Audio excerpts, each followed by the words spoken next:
10% pada Ya. Pak Mahfud tidak melihat itu sebagai sebuah keberhasilan sehingga sekarang mengatakan sekarang ini masanya malah Enggak kepepet. begini, perubahan politik itu tidak ditentukan oleh survei.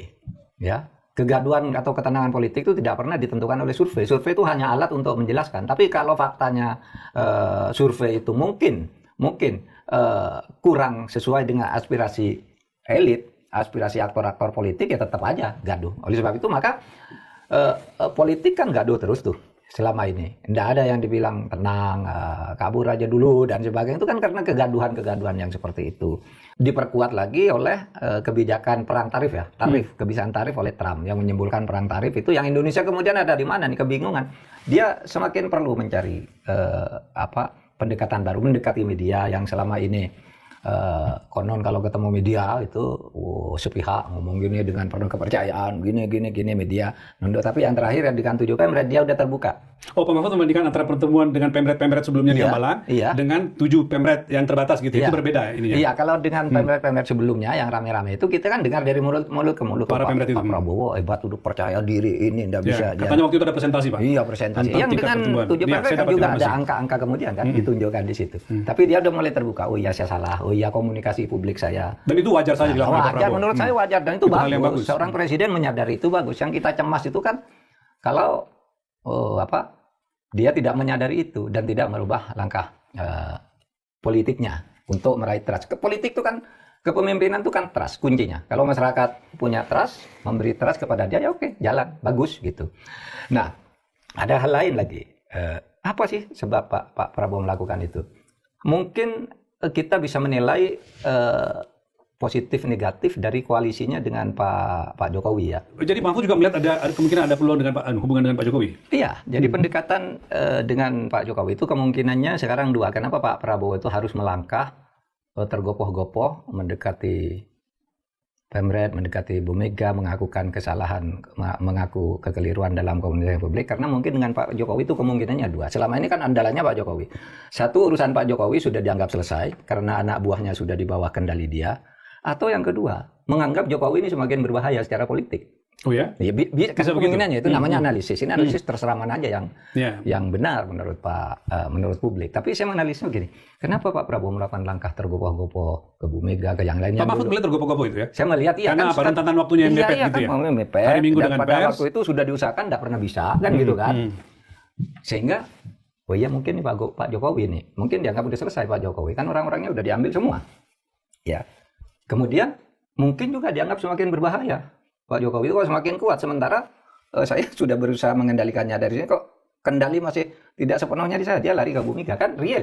Kalau PDIP itu real kekuatannya, formal gitu ya. Oh, jadi pertemuan dengan Bu Mega itu tidak semata-mata karena itu Lebaran, Idul Fitri dan segala macam. Iya, itu kan covernya. Itu covernya. Pesan politiknya lebih tinggi ya. Kalau saya ya, pesan politiknya lebih tinggi. Dan itu tepat, sekali lagi bagus, itu harus dilakukan. Kan kita sudah lama meneriakan hal-hal yang seperti itu. Saya mau agak spesifik nanti menanyakan soal pertemuan Pak Prabowo dengan Bu Mega, Presiden dengan Bu Mega. Tapi nanti Pak, saya mau mulai dulu dengan misalnya yang Bapak mengatakan tadi pertemuan dengan Pemret. Apa yang Pak Mahfud cermati tanya jawab atau dialog antara 6 Pemret media itu dengan Pak Prabowo? Yang saya cermati, Pak Prabowo sebelum ini belum pernah mendapat masukan yang objektif dari orang-orang dekatnya. Terbukti dia agak terkaget-kaget ketika ditanya, oh begitu kan gitu kan. Ketika beberapa media bertanya itu. Iya kan.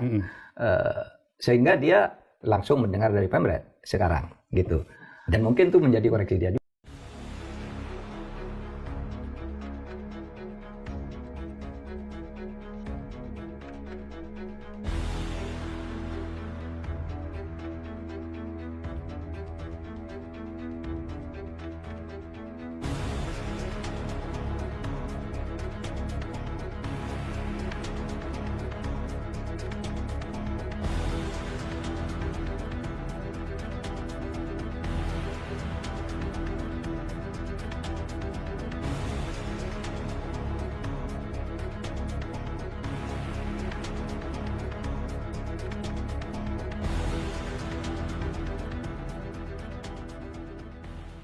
Awas ya.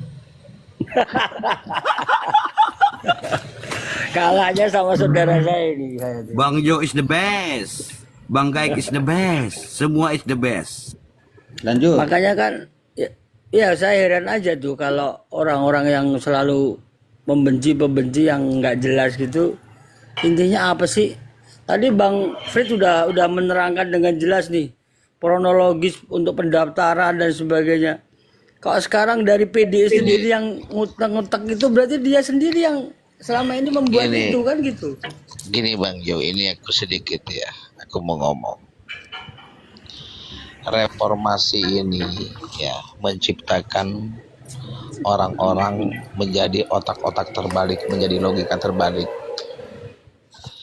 Ya, pemerintah menciptakan rumah subsidi dibilangnya rumah gratis.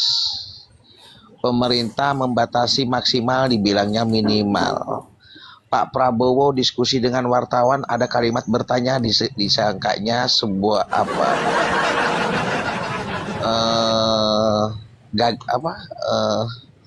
katanya sebuah itu kebijakan. Jadi reformasi ini banyak orang yang memang logikanya tuh terbalik Bang Jo. Otaknya itu otak apa ya, wujudnya manusia tapi otaknya keledai gitu loh. Ya itu. Gak malu orang-orang ngomong gitu. Dia yang buat sendiri, sekarang dia yang utek-utek sendiri kan gitu. Makanya marahnya Rahmawati, Ibu Rahmawati almarhum ya, Ya adiknya Megawati kan. dengan Megawati itu sangat membara sampai mati loh marahnya itu. Iya betul. Dan nggak akan pernah memaafkan Megawati loh. Ya, dalam hal ideologi juga beda-beda ya. Yang lebih kayak Bung Karno banget kan Bu Rahmawati, dalam artian Bu melalui Rahmawati. partai yang dia dirikan. Kemudian berarti antara ideologinya Bung Karno mungkin lebih cocok penerapannya di Partai Gerindra. Makanya Bu Rahmawati kan dari dulu sama Pak Prabowo, Bang. Artinya kan ideologinya Ya, masuk ke anaknya Bu Rahmawati kan di Gerindra. Betul. Ya betul. Makanya aku bilang kita kalau belajar politik itu memahami sejarah sebetulnya tuh mudah loh. Seong ini loh, walaupun dia cerdas loh orangnya, Seong yang di bawah ini serius. Cerdas, terus pekerja keras, ditambah suka sama Fritnya nggak suka dia. Gitu. Penonton Seong. hampir 400 guys. Oh. Jadi begitu ya kawan-kawan. Indonesia ini reformasi hanya menciptakan otak-otak logika terbalik. Kan itu payah, pokoknya payah. Gitu. Seong. Gitu ya. Kau kalau misalkan suka sama cowok nggak suka kau sokok pakai koin. Sorry, itu jangan dilanjut Bang Gai, jangan disambung, ada kawanku yang tersinggung nanti, jangan dilanjut, jangan. Lanjut narasinya Bangku, lanjut. Iya, jadi seperti itulah Bang. Intinya kita ini harus rasional, intinya seperti itu. Terutama bagaimana Seong dengan abang kita Bang Frit ini supaya cepat jadian, itu aja. Terima kasih. Kira-kira 2029 PDIP masih ikut pemilu nggak? Bang, izin Masih naik dapat partai pemenang kok. Partai pemenang pastilah ikutlah. Iya pemenang. Bang Kero, Ya, tolong, pemenang, Bang. tolong tadi Bang Frit minta Seong naikkan Seong. Atas Seong naikkan, oke. Spesial buat Ibu Seong, permintaan langsung dari Pak Frit. Kita buka lagi Komal jadi 8, jadi Ibu Seong silakan naik. Seong ini butuh kawin dulu katanya. Dia bilang kawin dulu, nikah jangan. Dia naik sini baru kita buat itu. Oh kawin dulu ya, anak orang lu kotorin dulu dong. Dia tawar saya begitu. Jadi naik sini Seong. Allah, Seong. Canda. Naik Seong, naik kita berdiskusi. Pendukung. Jadi ini sorry abang, saya potong sedikit. Saya sudah buat grup membela Jokowi dan melawan. Jadi hari ini sore saya akan ketemu dengan Ada Bunda. duitnya nggak? Kemudian- Kalau ada duitnya saya masuk nih, karena yang lalu-lalu kita udah bikin grup nggak ada duitnya, nggak mau, saya udah nggak mau. Iya, lagi tidak ada ikut duit. Kalau nggak ada Semoga duit. ada duit ya bang. Kalau nggak ada duit saya udah nggak ada. Udah nggak. Kalau dengan Bunda Diana kan jelas. Selamat datang kawin dulu dan nikah di belakang. Ya bukan, karena kamu terlalu nafsu sama aku ya. Aku pengen muji dong. Aku pengen muji kamu ya.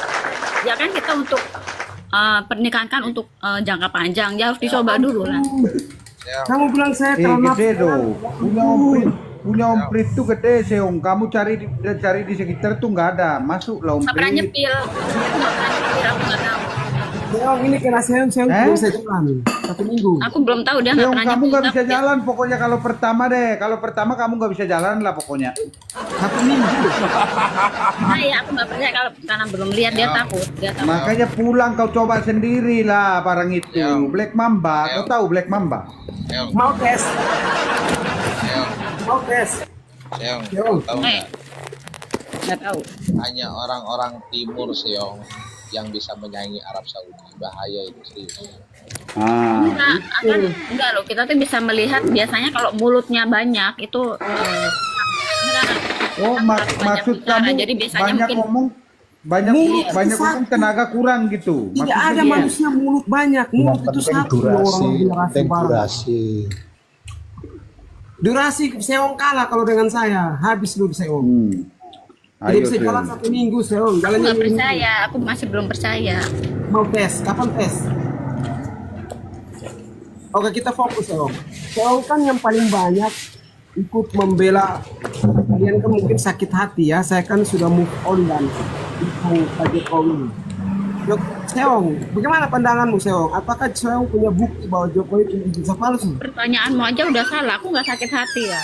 Aku nggak ada Terus sakit hati. sakit jantung. Saya kalau Om Frit mereka udah ke Pak Jokowi ini kayaknya ntar saya WA abang deh. Coba deh kalian jangan sampai jalan sendiri terus ku tampol juga kalian Om Frit lama-lama. Ya, udah langsung ke tema. Iya Pak Jokowi, mengenai Pak Jokowi. Kalau aku kan sebagai rakyat, penikmat siapapun yang mau, kita kan rakyat mau gelar profesor, petani segala macam, kita kan semua rakyat, di mana rakyat itu penikmat kebijakan.